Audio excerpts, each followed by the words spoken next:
evening, ladies and gentlemen. My name is Alfred Zappala, and thank you very much for coming to the Lawrence Public Library. This little talk that's sponsored by the Friends of the Library. It's kind of funny, this building, in front of this building, when I went to Austin Prep way back in the 60s, I used to wait for the bus right in front over here. I'm a Laurentian and I'm proud of it. I was born and brought up at the corner of Haverhill and East Haverhill Street, which is not too far away. It's only one block up. And over the years, my family has been very active, especially my brother Tom, has been very active in the Feast of the Three Saints. You know, Ricky Gilmet's over here from the society, but the Saints have been an integral part of my upbringing my entire life, both here in Lawrence, where my grandfather Gaetano was one of the three people who brought the feast to Lawrence, and also to Castagni, where I've been going every year since 1996. So I've been kind of getting the best of both worlds for the feast.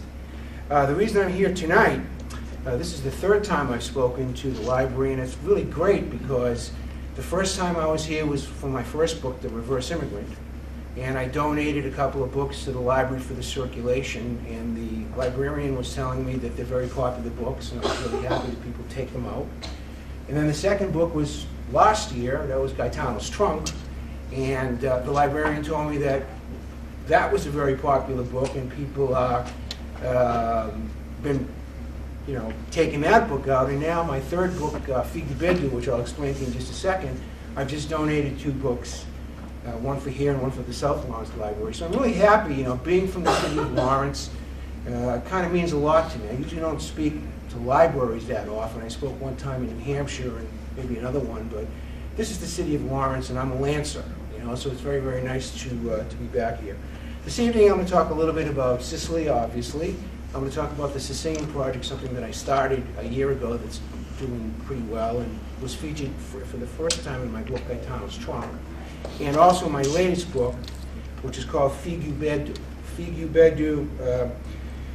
I'll explain to you what those words mean. Mr. Raganisi, you probably know what those words mean, but when we were little kids, the elderly Italians would pinch you on your cheek, and if you're a boy, Figghiu means son, Beddu is the masculine of the word, means beautiful son. The feminine would be Figghiu, Bedda. But I was Figghiu Beddu to my grandfathers, and both my grandfathers and my grandmother, so it was a pretty good name. My daughter Katie did the cover, which I really like. It's me on one side, and there's an island over here, and then there's Sicily over here. It's a pretty interesting way that she did the cover, because the cover, this book was really a transformational book for me, much more than the other two. This past book, there's a lot of my experiences gallivanting all over Sicily, like my other 2 books are. This time I had a travel colleague, a woman, a Lithuanian guide, and her and I gallivanted for 5 months. And I had a transformative experience on my gallivantings throughout the Sicilian countryside. So with the sweeping background of Sicily, which, as Goethe said a long time ago, to visit Italy without going to Sicily or visiting Sicily is not to have visited Italy at all, which is really, the case. So I have a house on the East Coast between Catania and Taormina. It's a beautiful little town called Arcitrezza, which is right on the ocean over there. I have a beautiful deck, and every day I write. I write 4 pages every day. And you write 4 pages, and then the next morning you get up and you edit the 4 that you wrote, and you write 4 more. And then the next thing you know, guess what? You have a book. So basically, that's how I write. I write the same way that Ernest Hemingway would write. Hemingway was my idol in life. From the tactical perspective of how Hemingway learned to write and how he did write, then I kind of followed in his footsteps. And not that I am Hemingway at all. I'm Alfred Zappala from the city of Lawrence. I have a completely different, my style is like rudimentary compared to a guy like Hemingway. But nonetheless, my story gets across. I know it does because I've sold lots of books, whether it's The Reverse Immigrant or whether it's Gaetano's Trunk. And this book over here, which just came out 3 weeks ago, seems to be selling pretty well too, not only as a book, but also on the Kindle. That Kindle thing is just an amazing little device, it's like, it's just amazing how this can, I still don't understand exactly how it works, but nonetheless it works. So I'll tell you how I kind of got involved in this whole thing over here with Sicily and where I'm at right now. And the city of Lawrence is very important to Sicilians in general, and Eastern Sicily in particular, where I'm from, Figghiu. I'm Figghiu, which is a beautiful little hill town village on the side of Mount Etna. Now, before I go on, you should know I'm an American citizen and very proud to be an American citizen, born and brought up in Lawrence. But 15 years ago, I also became an Italian citizen, so I am a dual citizen. Right? And last year, as a matter of fact, I established residency in Italy. I have my identity card. And this year, I'll spend 7 months there. I'll be leaving in a few weeks. I'll be back in December. And then next year, if God wants and my health keeps up a bit, I'll be there 8 months. And then I'll try to push it to 9 months. I'm not that sure I can push it that much because I have 3 kids and 4 grandkids, and they, But 8 months would be fine for me, and basically what I want to do. I've got a whole group of people in Sicily that I love very much. They're my second extended family. All the characters are in my book. So if you purchase the book, by the way, this evening, if you purchase the book afterwards, not only will I sign it, but we're donating. Mr. and Mrs. Dow just walked in. I'll be donating a portion of the proceeds, to the library, and I'll sign a personal message over here. But this book happens to be my favorite book, my favorite one. Out of the 3 that I wrote, The Reverse Immigrant was very popular. Gaetano's Trunk last year was popular, and this one over here seems to be more popular than the other 2. So either I'm getting better, or else people feel increasingly sorry for me. I'm not sure exactly, how it goes. But back in the 90s, I have to be honest with you, I was completely full of myself. I was a person, the person that I am today and the person that I was in the late 90s is 2 different people. It's like I had a brain transplant. I was an arrogant, egotistical lawyer, and all the bad connotations that has, okay? Why and how it happened, it just did. I kind of like evolved, okay? When you're being an attorney, it's adversarial. And I developed a certain callousness as my career kind of unfolded. And really, the long and the short of it is I was embarrassed. I'm embarrassed today about the type of person I was in the 90s, honestly. But back in 96, my father, Santo, God rest his soul, he was dying. He had a whole bunch of stuff wrong with him, and I spent quite a bit of time with him towards the end of life, kind of making peace, father-son making peace. For those of you who've lost a parent, you understand what I'm talking about. And I remember he was at in Haverhill at Dr. Rossity's place, the Hannah Dustin nursing home, when I was sitting one day, and he elicited a promise from me. He said, listen, he says, you have to go to Figghiu for me. So I was like, why? He says, because when your grandfather was dying, that was my father's father. He says, I made a promise that I was going to go to Figghiu and go to the Church of St. Alfred and say a prayer for him. I never did it. So now you have to say a prayer for him and for me. And he kind of grabbed me by my shirt, with his frail strength. And he said, promise me that you'll do it. So, what am I going to say? No? He said, of course, Dad, I'll do that. So my dad died December 29th, 1996. And in those days, when I went to Europe, I never went to Sicily. I was a wrong guy. Amsterdam, Paris, London, where the action was. Sicily, what the heck? Well, what I knew about Sicily was anecdotal from the old timers here on Common Street, but really I didn't really know the nuts and bolts about Sicily. So my dad passed away, buried him. A few days later, I got on a plane. Boston and Rome, Alitalia, flight 614, Rome to Sicily. And all I could tell you is that when my feet hit the tarmac at Fontana Rossa Airport at Catania, every DNA molecule in my body basically said to me, Alfred, you're home. And I had what they call a paradigm shift. Thump, shifted. Thump, just like that. And my thoughts became the thoughts of someone who had connected to his roots.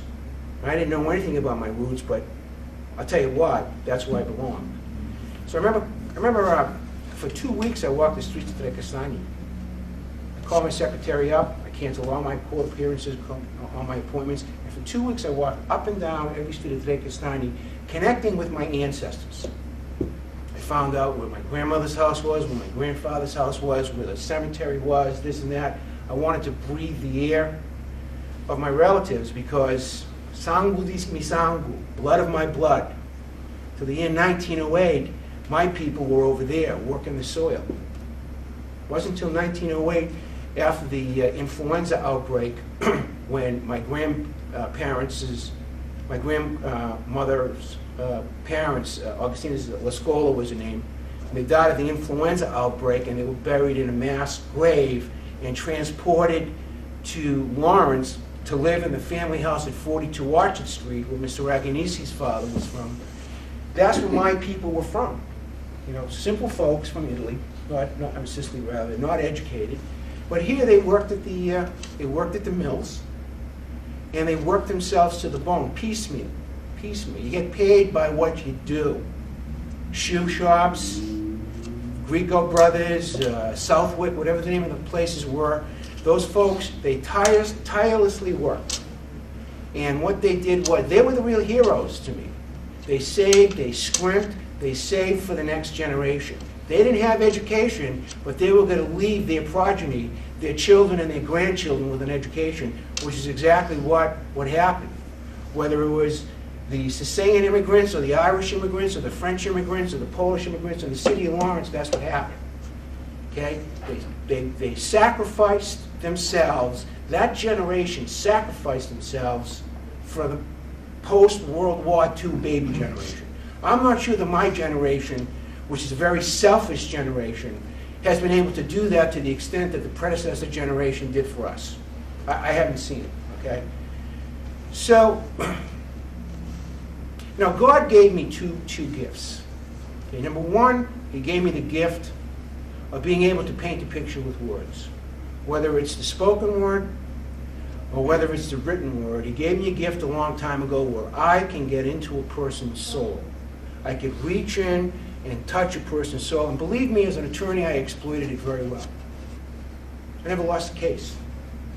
Okay? I mean, not that I ever counted, but I can't remember one case where, went against my client in that case. Now, when I want to practice law in America, I lay down to that urge passive because that's not my calling any longer. So I went to Sicily and I kind of found my calling and I wanted to do something about it.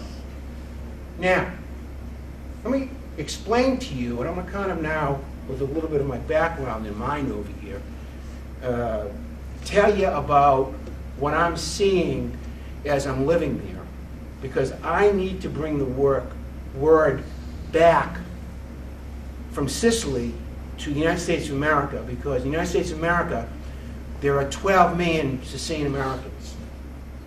It's the largest subgroup of Italians, 12 million. There are 30 million Italian Americans, 12 million of them are Sicilian Americans. It's the largest subcategory. Sicily today, as I speak, is undergoing the same type of exodus, mass exodus, that took place at the beginning part of the 20th century. Except at the beginning part of the 20th century, who left was unskilled, uneducated labor because of volcanic eruptions or earthquakes in Messina or illness or whatever, okay? Today, who's leaving are the kids who are graduating from college to a 54% unemployment rate. Hear what I'm saying? 54%. The kids are graduating and they're leaving. There's nothing for them to do. So Sicily has become, or is becoming, an island, a beautiful island, a magical island, a walking book, picture book, if you so will, of old people and the very young.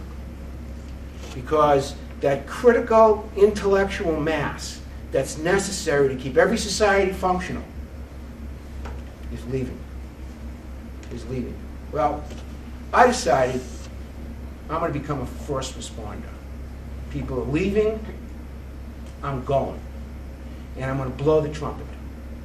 And that's pretty much what I've been doing. Since the first book, The Reverse Immigrant, come out, for 4 or 5 months a year, I go around, I've spoken to I don't know how many Rotary clubs, a couple times at this, 3 times at this particular library. I got invited to address the Sicilian American Association in Chicago. They flew me out. Next week I'll be in Manhattan to speak to two large groups in New York City. And I am heralding right now that we need to do something as Sicilian Americans, as progeny, as direct descendants of those who labored for us. We need to do something. Because if we don't, our native Sicily is going to wither and die. And believe me, last year I saw it with my own eyes when I saw thousands of Tunisians and Libyans and people from North Africa, where it's right now that North Africa is on fire with all sorts of civil unrest, now coming into Sicily on the streets along with the Moroccans and the Chinese and everything else, and the system is broken. Okay? How broken is it there compared to here? Well, here, if a father loses his job in America, you can get what now? I don't know how many weeks can you get unemployment? Over a year, I believe, right? Almost 2 years now, okay? You can get free health care, you can get food stamps, you can get fuel assistance, you'll probably get a clothing allowance in America, right? You know what you get over there? I don't care if you have 450 kids. You get 1 year, €350, that's it. That's less than $500. Basta, as they say. You know what basta means? That's it. That's all you're going to get. 12 months, ciao. See you later. So guess what? They're survivors, just like we're survivors, just like the original people who came to the tenements on Carmen Street, right? They now are surviving. Okay? Not living, they're surviving. Okay? So, I'm talking to my friends. I've got lots of friends. God's been very, very good to me. He's given me, the last 15 years over there, a whole new family. Okay, I've got a law partner there who's a wonderful guy, Massimo Grimaldi, that I've written about. I have my other friend, Roberto, from Giardini Knox's, who kind of is like one of the stars of this book over here, of Figghiu Beddu, and his family that you're going to read about. And, you know, we would sit down saying, what the heck can we do? And the biggest problem is that the kids who are graduating, or a substantial portion of the kids who are graduating, cannot speak English. Why? Because the educational system is so politically corrupt, it's not what you know, it's who you know. And oftentimes people are given the English teaching jobs in the grammar schools and the high schools, not because they can excel in the English language, but because they are a relative of a politician, a political connection. The way it was, as a matter of fact, in the United States of America in the early 50s, or it was not what you know. It is. And, well, yeah, today, though, it's a lot better than it was. Believe me, today, there and here, it's like night and day. So I said, okay, let's see what we can do. Let me see if I can shake the tree for my friends in America, and maybe if I could change just one life, a single life. Influencing a life is a profound accomplishment. Listen, I was educated by the Jesuits, the Augustinians, and the Franciscans. I've had many years of Christian education, okay? And I know that if you help somebody, you're paying it forward. So if I said to myself, what can I do? You know, what? So I wrote about it. In Gaetano's trunk, I did a chapter, a hypothetical chapter on, you know what's wrong with Italy? I said, they can't speak English. If I was a rich guy, I'd teach the kids how to speak English for free. I wouldn't charge them any money. Did a chapter on that book in Gaetano's trunk. So I gave my speeches here, I gave my speeches there, and last year when that book came out, a guy from Vermont called me up. He goes, Alfred, yes, my name is Stephen Carbone, you don't know me. blah, blah, blah, I own a blah, blah, blah, this and that, blah, blah, blah. He says, I believe exactly what you say. My grandparents were from the Taormina area in Gaji, which is a small little community. He says, God's been good to me. He says, what do you need? I said, well, that's kind of like an open-ended question. What do you mean, what do I need?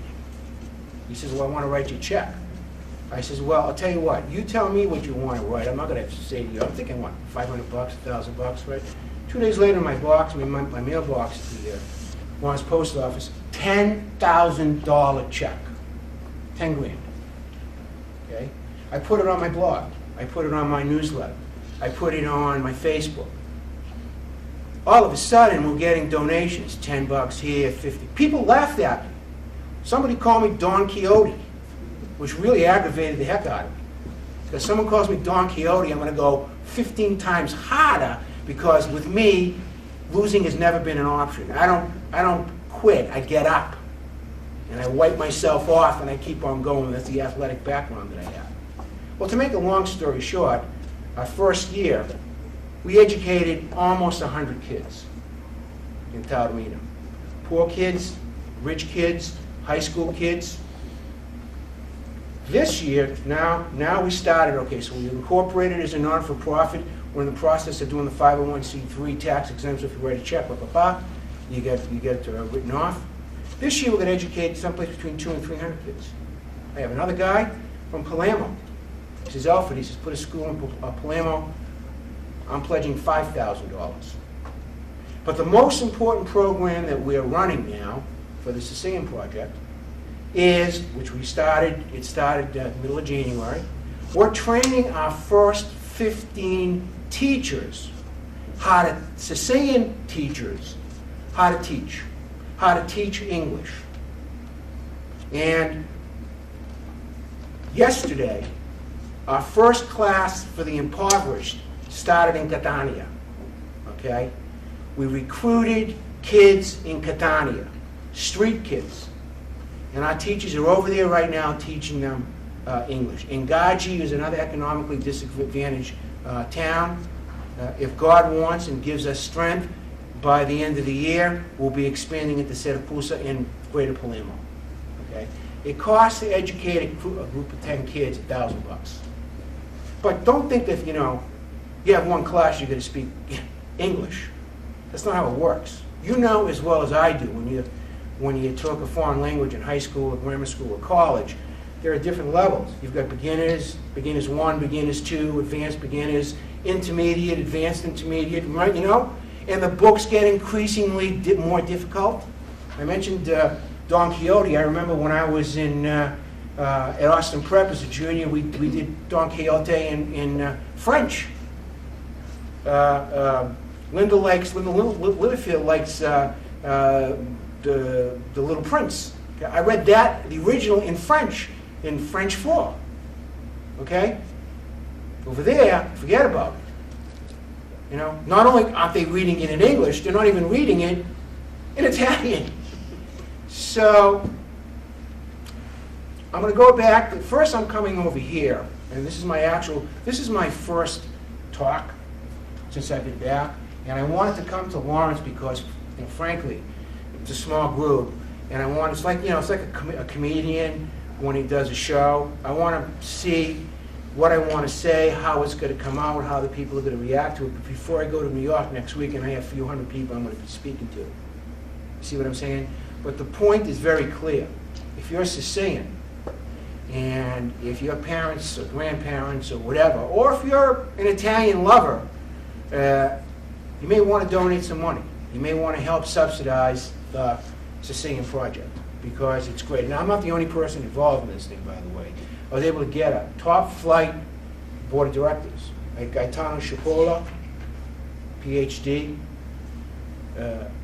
president of Audubus Secula, the largest Sicilian American organization in the United States of America, professor, just retired at St. John's University in New York.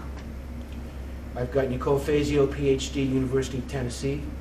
I've got good people. I've got Professor Donna Marie Kelly Pignoni from Salem, New Hampshire, PhD, who's my curriculum coordinator for Babylonian Language School. That's what we use. I'm the ball. I'll get the money. They're the arrow. The educators. Even though I'm an educator myself, I'm not a linguistic educator. So we want to get kids educated, and the other thing we're doing is we want to bring people over here. You know, people, I get letters every day, emails every single day from readers, from the first book, the second book, and now the third book, who are enamored with the stuff that I've written. Enamored. You know, Alfred, I was reading it, I can't wait to go there. One lady said, especially in this book over here, there's a scene with me and Vita. Vita was my travel colleague. And one day, her and I were driving. It was a beautiful, hot day, and we were driving against a spectacular Sicilian countryside that the vistas and the colors and the textures were just so overwhelming that it just blew me away. And I remember I was driving, and this woman Vita, being from Lithuania, these Baltic folks have a little bit different type of a cultural background than Mediterranean folks. We're very touchy-feely and so forth, as a rule. Lithuanians very standoffish, a lot of visual communication, not so much talking communication. But I remember one day with my friend attorney Valerie Giglio. She had just come out with a CD. It was in the CD. The CD was playing in the iPod that I had. The spectacular scenery going over hills and mountaintops and so forth with the ocean on our right. And Vita said to me, pull over. And, you know, busy two-lane highway, I found a little cubby hole to pull over. And as normal, she went one way with her camera. And as another, I went my way with my camera. And then, I don't know what happened. We kind of turned and we kind of looked at each other. And you know what we did? At 3 o'clock in the afternoon, temperature was 105 on a two-lane highway on the road going to Sheffalo. What her and I did, we danced. And it was the most natural thing to do. So that's a little, and I'm an old guy. I'm 62 years old. She's a young kid. She's my daughter's age.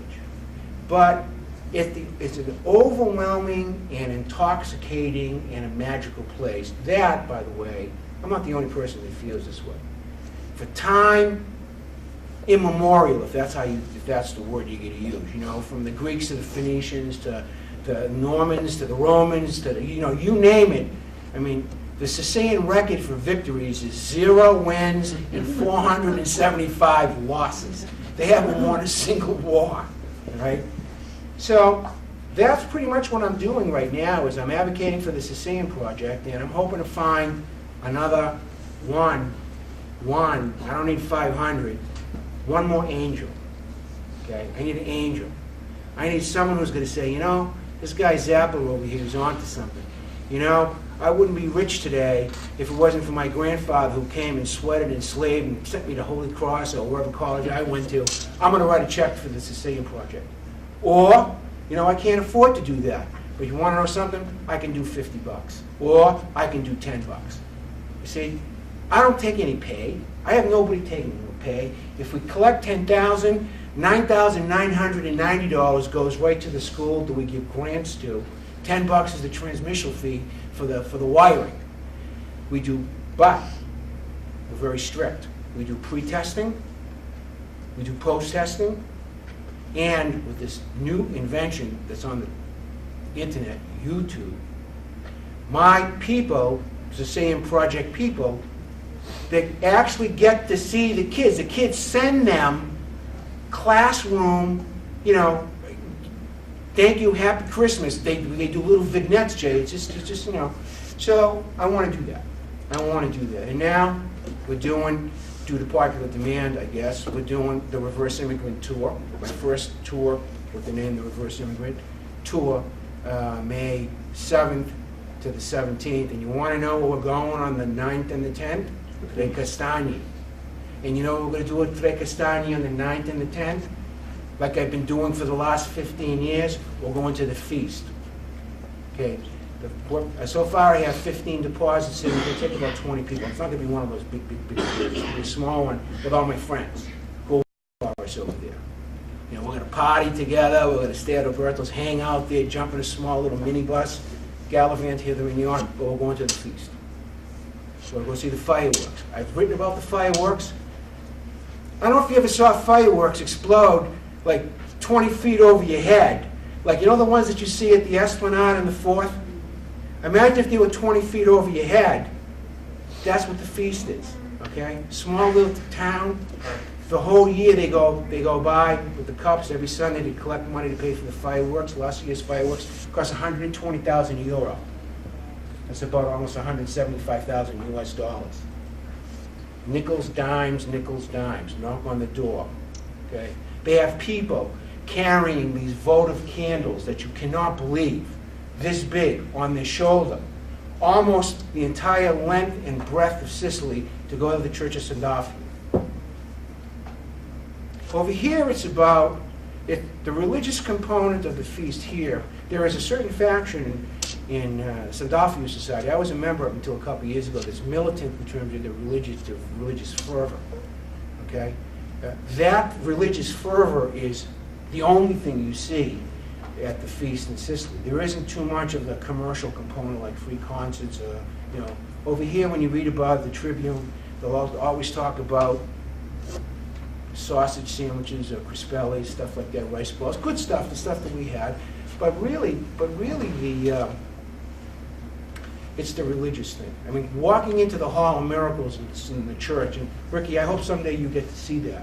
It's an enormous room. It's actually 3 rooms, enormous room, 3 rooms of miracles. When people they pray the intercession of the 3 saints and something gets fixed, they commission someone to paint a picture. And you've got pictures going back to the 17th century.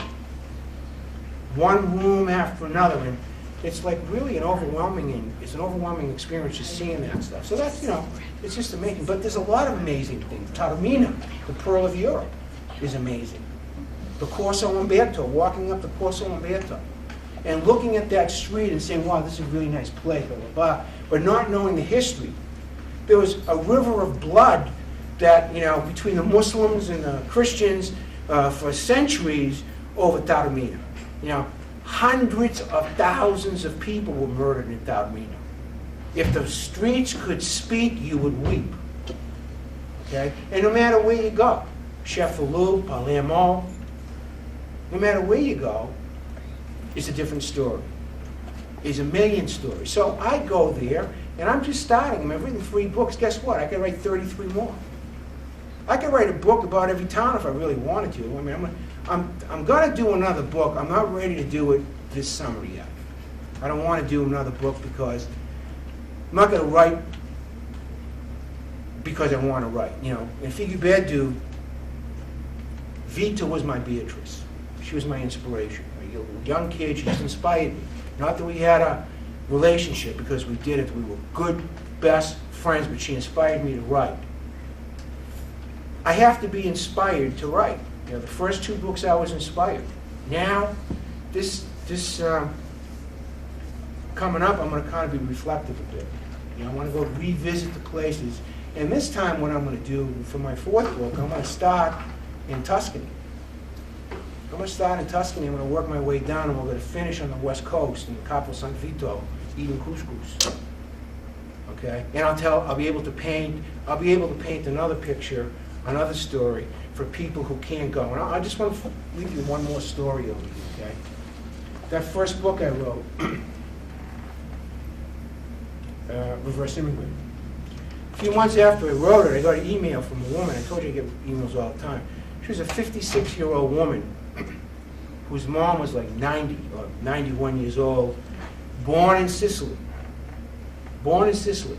And she says, listen, Alfred, she said, my mom's dying, and I would sit and read her chapters of your book, my book. You know how blown away I felt? That somebody at the end game of their life, all right, their daughter is reading them my book. And she said to me, can you do me a favor? She said, when you come back, can you give me a small little souvenir if my mom's alive? So, I was really touched by that. So I remember packing up my stuff when I was leaving.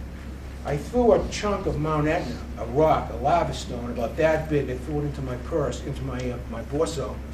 Came to America, and I sent it to the woman. You know, best regards, Alfred Zappala. Like I always sign my stuff. Best regards, Alfred Zappala. Right? So I forgot about it. A year later, I get a letter from a daughter. Alfred, my mom passed away a few months ago. Just want you to know that the lava stone from Etna is in her casket. She wanted a piece of Mount Etna. So with that type of a connection, okay, that type of a connection between the city of Lawrence, Massachusetts, because I'm a Laurentian, getting back to what I said before, I'm from the city of Lawrence. That's who I am, nothing else. A kid from the city of Lawrence, period. And now, my Sicilian project and my colleagues in the Sicilian project, we're helping people 5,400 kilometers away, turning lives around a little bit by little bit. And I'm happy about it. I'm hoping that God gives me the strength to continue. I had a heart attack a couple of years ago, which again put me on this paradigm shift. Fortunately, I'm okay. I had an insidious smoking habit. For those of you who smoke cigarettes, I hope you stop. That was a terrible thing I did, and I adopted. Someone was talking about the Mediterranean diet. I completely stopped eating meat. I went almost all vegan or vegetarian, and I'm feeling a lot better, believe it or not. My cholesterol levels have come down, my BP's come down, everything else. And maybe God's given me a few more years left, but whatever time that He has given me, and believe me, I thank my Lord Jesus Christ every day. And it's not that I'm a religious fanatic, because those of you who know me know I'm not, okay? But someone is pushing me now. And I want to be pushed because I still have some stories to tell, and I want people to learn about them. And I'm delighted when the librarian of my hometown library comes up to me and says, hey, your books are really popular, people love them. They're reading about them. So that's pretty much what it's all about. And you know, reading a book is like really important. Not for nothing, but in this day of the internet stuff, the art of pen, paper, sentence construction, rules of grammar, spelling, punctuation, that's profoundly important. It's not important, it's profoundly important. And I enjoy writing. And you know, Jay Dowd's over here listening to me speak tonight, one of the trustees over here. We both went to high school together. We had the same type of a classical education at Austin Preparatory School in Reading. Right? Those priests, they kind of put our nose into it. 4 years of French, 4 years of Latin, 4 years of math. You want what? You want what? You want a day off? What are you, crazy? Right? Study hall? Get over there. You get a couple of whacks in the back of the head. Today it's different. But guess what? You went to Holy Cross. I went to Boston College. We got great educations. And now, the seeds that my grandmother, Augustina Lascola, Zappala, Figghiu Zappala, Gaetano Torrisi, right? The seeds that they planted at the beginning of the 20th century, over 100 years ago, are beginning to bear fruition now, as I'm speaking about it. And that's pretty much what I do. All right, so I guess I'll take questions or comments. If anybody has any specific questions, I'd be more than happy. Did I talk long enough? That was pretty good, right? Yeah. Too much? If anybody has any specific questions, I'll be delighted to answer any questions. Jay, ask a question because you're always good. Alfred, how long? He's not a plant either. How long are you spending a year? This year I'm going to be there. In Sicily. You want to know something, Jay? That's a good question. Yeah. And I'm planning to stay there till December. 7 months this year. 7 months. Next year it'll be 8 months. But the edge game is 9 months because my kids will go bananas if I'm there over 9 months. But one very interesting thing is, with my heart condition, I have free medical care over there. Okay? So I declared myself as a resident of Italy last year. And that's it. And very interestingly enough, now for my health insurance in the United States of America, I purchased my policy in Italy. You know what it cost me? For the 4 or 5 months I'm here, €300 a month. No, €300 a quarter. That's $500 for 3 months. They don't have a Mass General Hospital. You want to know something? Some of the fine, that's a misstatement, okay? She said they don't have a Lawrence General No, Hospital. Mass General. Some of the finest cardiology hospitals in the world, cutting edge, are in Milano, They are.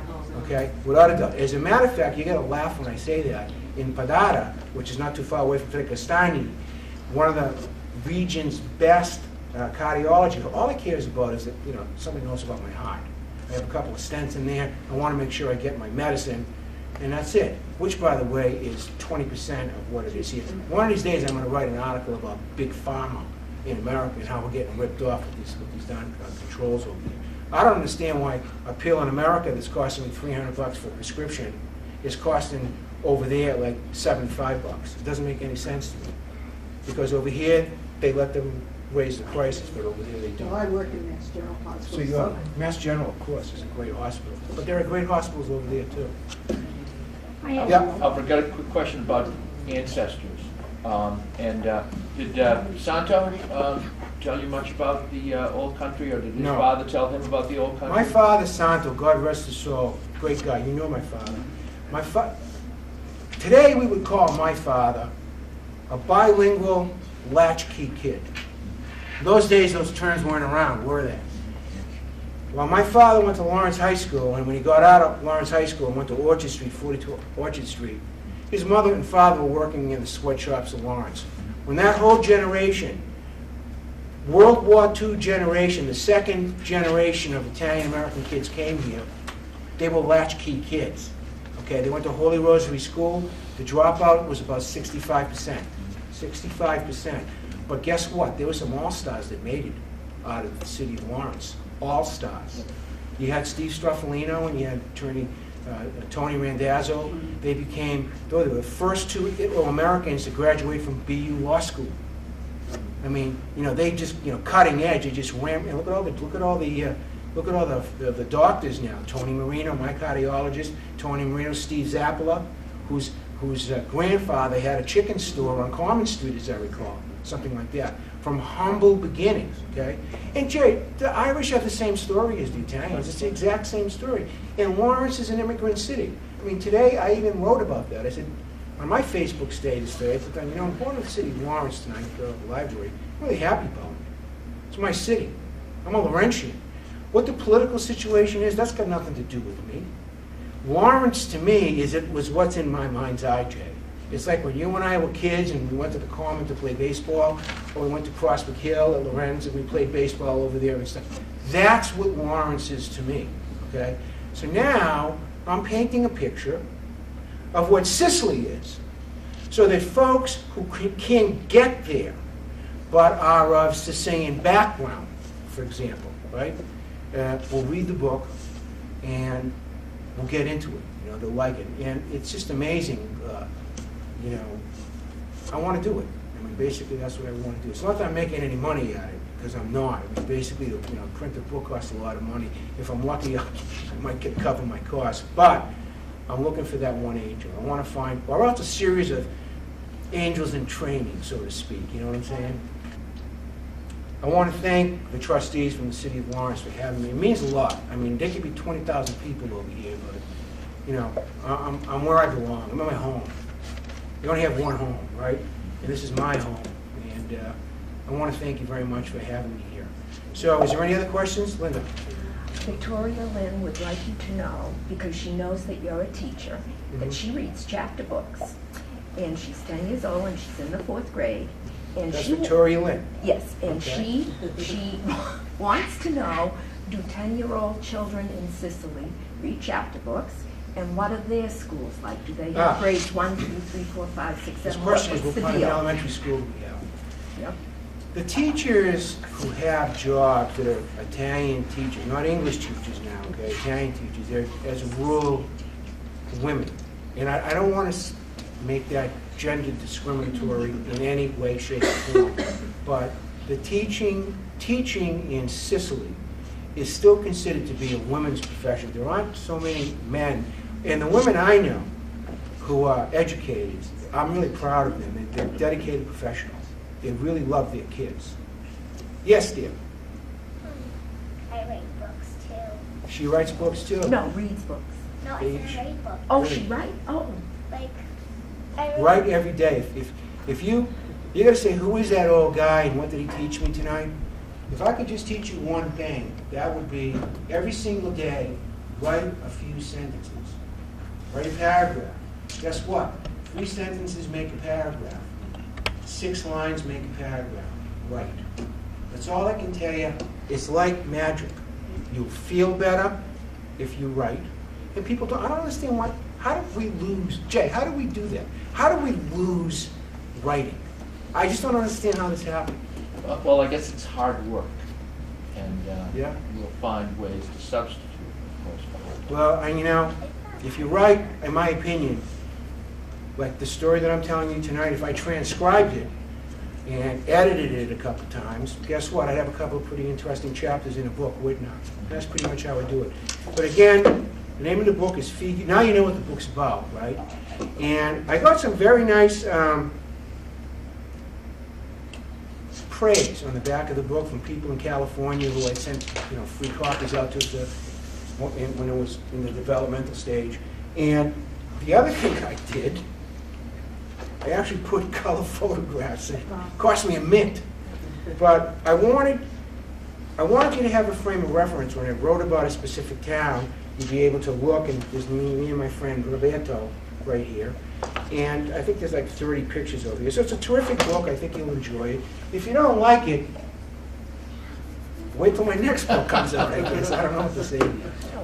Is there any more questions? I'll take one more question because I know everybody wants to go home. Yes, dear. Go ahead. One of the books I write is all about horses. She wrote a book about horses. They have horses in Sicily. As a matter of fact, you're not going to believe this. Listen to this. Put your hands in your ears. They eat horses in Sicily. Horse meat is very popular. Oh my God! How about that? They have horse meat. They eat horse meat. Not that I eat horse meat, although the first time I went to the feast, I have to tell you one last story. Walking down, where all the vendors are. My cousin Grace Hamilton, she was there. She's from Methuen. And she said to me, Alfred, you have to go try that. I just had a great steak sandwich. Pepper steak sandwich. It was the best steak sandwich I ever had, right? So Sada Messina, Peter Messina's cousin, was with me. He says, Alfred, you just ate horse meat. It was horse meat. They have the stands over there. They don't have, beef like we eat. They have horse meat. They'll have, but I don't eat that. All right, folks. Grazie tante. There's some water, coffee, peace. If you want to learn about me further, I have a website. My name is Alfred Zappala. Obviously, my website is alfredzappala.com, www.alfredzappala.com.